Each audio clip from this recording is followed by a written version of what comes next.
కృష్ణా జిల్లా ఘంటసాల ఎంఆర్ఓ కార్యాలయం దగ్గర ఉద్రిక్తత ఏర్పడింది. ఎంఆర్ఓ విజయలక్ష్మిని నిర్బంధించారు వీఆర్ఓ మల్లీశ్వరి.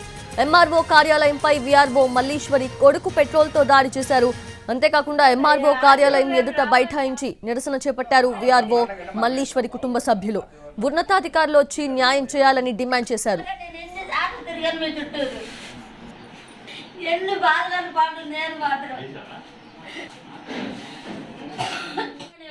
ఇక్కడికి అక్కడ అర్జీ ఇచ్చాను మళ్ళీ వెళ్ళి కలిసి వచ్చాను మొన్న కలెక్టర్ గారిని. ఆర్డీఓ గారు ఉన్నారు. ఆర్డీఓ గారు నేను చూస్తా ఎలక్షన్ వస్తుంది కానీ ఇంతవరకు సమాధానం చెప్పలేదు. ఎన్ని రోజుల నుంచి జరుగుతుంది ఇది? 9 నెలల నుంచి జరుగుతుందండి.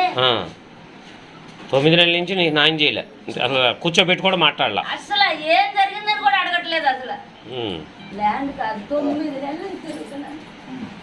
అన్ని తప్పులు చేసి నా కొడుకు ఎంఆర్ఓ ఆఫీసులో ఇతను యూజ్ చేస్తున్నాడు అని చెప్పి ఆర్డీఓ ఎంత బాగా లెటర్